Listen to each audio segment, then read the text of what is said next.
Bonjour à tous, aujourd'hui nous allons faire la combinaison Astrid. C'est une combinaison pantalon avec une jambe assez large et un haut avec un empiècement et des fronces aux épaules. On va la faire dans un Super 100, donc c'est un lainage très fin de costume d'homme de chez Benitex. Je pense que ce type de matière est une de mes matières préférées par son toucher, sa fluidité et la facilité de l'utilisation. Bon, elle est un peu chère.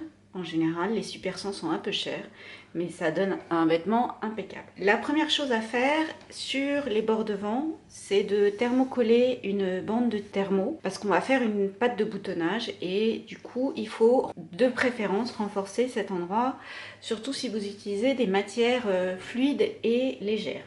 Donc, on fait un rentré de 1 cm, puis un rentré de 3 cm et on surpique à 2 mm.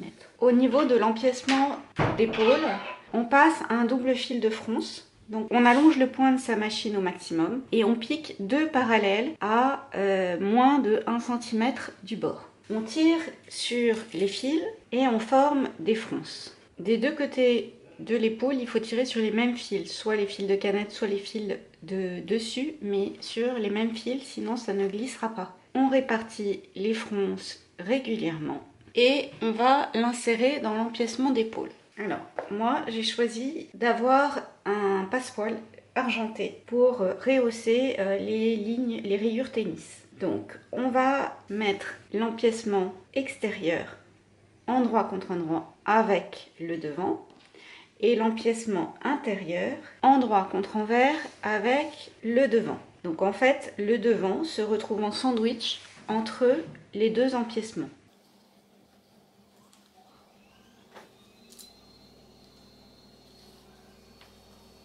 On ajuste la longueur des fronces à la longueur de l'empiècement.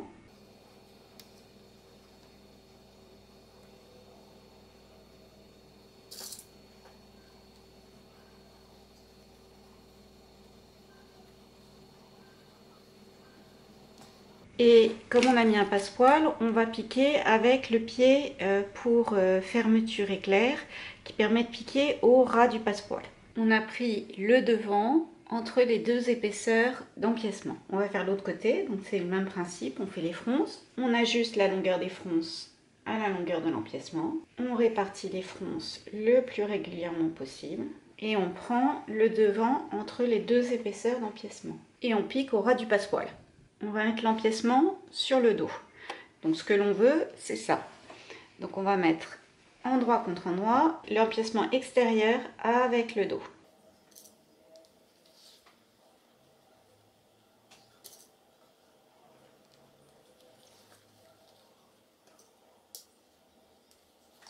En passant par l'encolure, je vais prendre mon dos avec mon empiècement extérieur et je vais chercher mon empiècement intérieur. Il faut faire attention à ne pas détendre l'encolure.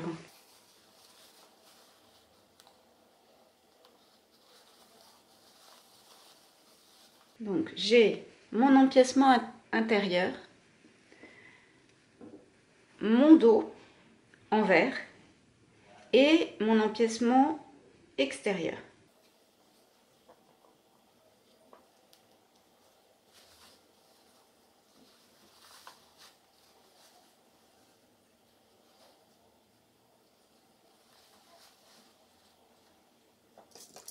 Et on épingle tout le long de l'empiècement.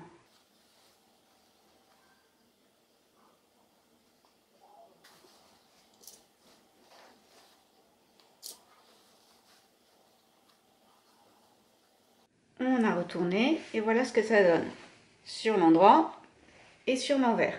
Maintenant, on va mettre le biais d'encolure. Dans une chute de tissu, j'ai coupé un biais long. J'ai rassemblé mes différents morceaux pour créer un biais de 60 cm environ. Je plie mon biais en deux, envers contre envers. Je l'épingle sur l'endroit de l'encolure, donc endroit contre endroit. Et je vais piquer à 0,8 le biais tout autour de l'encolure. J'ai piqué mon biais endroit contre endroit. Là, c'est le côté ouvert du biais, le long de l'encolure. Les étapes que l'on fait là, Ce sont les mêmes pour si vous faites la version sans manche. À l'extrémité du biais, j'ajuste ma longueur. Je recoupe la valeur de couture à 0,5.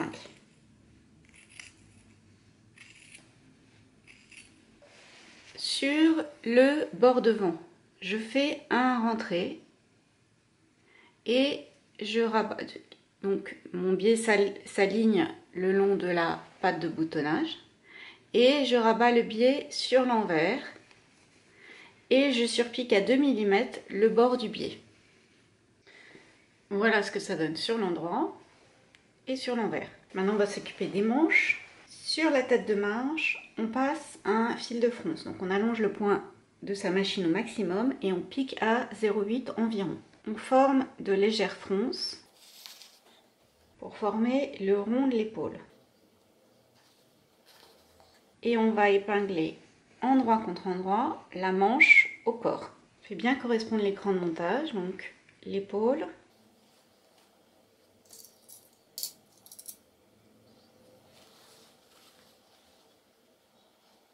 le dessous de bras, les deux crans de devant,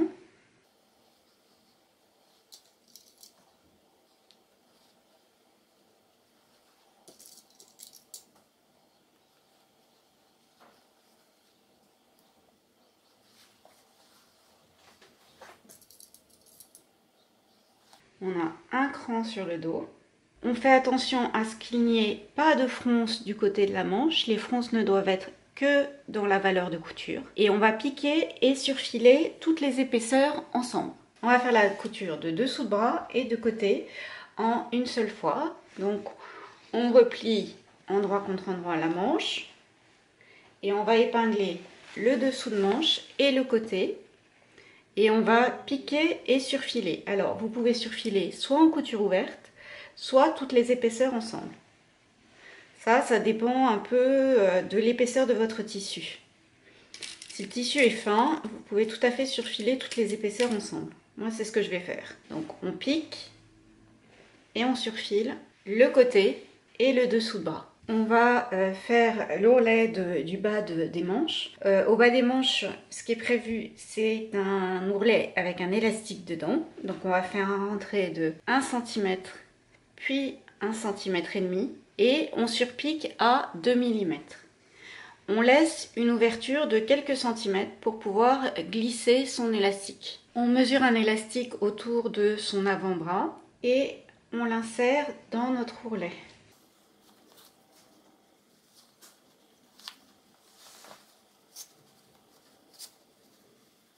On l'insère grâce à une épingle à nourrice. On superpose l'extrémité de l'élastique et on le fixe avec un point zigzag. On ferme l'ouverture dans le bas de la manche. On superpose les devants, côté droit sur côté gauche. On superpose les pattes de boutonnage et on maintient avec une surpiqûre à 0,5. On épingle et on pique l'extrémité des ceintures endroit contre endroit. Sur une des ceintures, on va laisser une ouverture. Donc on va piquer sur 1,5 cm et sur 1,5 cm. Et ici, on laisse une ouverture pour pouvoir glisser notre élastique. On épingle les deux épaisseurs de ceinture entre les deux épaisseurs de ceinture. Endroit contre endroit et endroit contre envers. La ceinture intérieure, celle qui a l'ouverture, on la positionne sur l'envers du corps. On fait bien correspondre les milieux dos, les milieux devant et les coutures de côté et on pique tout autour de la taille. On a assemblé les deux épaisseurs de ceinture autour du vêtement. Donc le vêtement est entre les deux épaisseurs de ceinture. La ceinture extérieure est endroit contre endroit avec le corps et la ceinture intérieure est endroit contre envers avec le corps. La ceinture intérieure, celle qui a le trou, elle est contre l'intérieur du corps. Maintenant, on a fini le haut et on va s'occuper des jambes. Pour les jambes, sur l'envers des devants, au niveau de l'ouverture de poche, il est préférable de mettre un droit fil thermocollant. Donc ça s'applique au fer. on assemble endroit contre endroit le petit fond de poche avec le devant et on couche la valeur de couture vers la poche et on surpique à 2 mm. On assemble endroit contre endroit le grand fond de poche avec le petit fond de poche par la couture de l'arrondi, on pique et on surfile. On rabat le petit fond de poche sur le grand fond de poche et on épingle le haut de la poche. Donc on a le devant, le petit fond de poche et le grand fond de poche.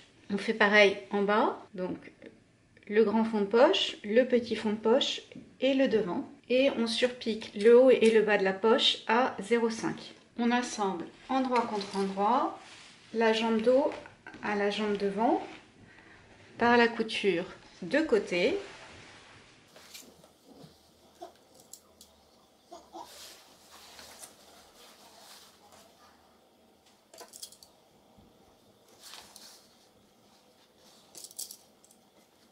Et la couture d'entrejambe.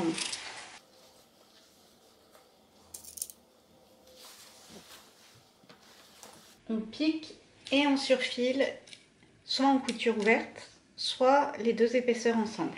On retourne une des jambes sur l'endroit et on glisse les deux jambes l'une dans l'autre. Les deux jambes se retrouvent donc endroit contre endroit. On fait correspondre l'entrejambe et on épingle tout le long de la fourche.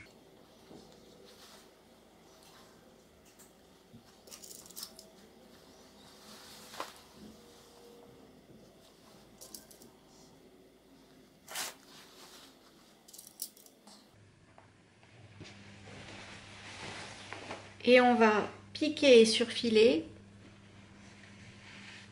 la fourche du dos jusqu'au devant. On insère les jambes dans le haut. Le haut et le bas se retrouvent endroit contre endroit. On épingle les deux épaisseurs de ceinture à la ceinture du pantalon. On fait bien correspondre les milieux, les côtés, le milieu dos et de nouveau le côté. Et on pique et on surfile toutes les épaisseurs ensemble, donc tout autour de la taille. On mesure un élastique autour de sa taille et on l'insère dans le trou de la ceinture intérieure. À l'aide d'une épingle à nourrice, on fait tout le tour de la taille. Avec un point zigzag, on ferme l'élastique. Il reste à faire l'ourlet du bas du pantalon. Donc l'ourlet qui est prévu, c'est un ourlet de 3 cm. À poser ses boutons ou mettre des boutons pression. Là, moi, j'ai mis des boutons pression. Et la combinaison est terminée.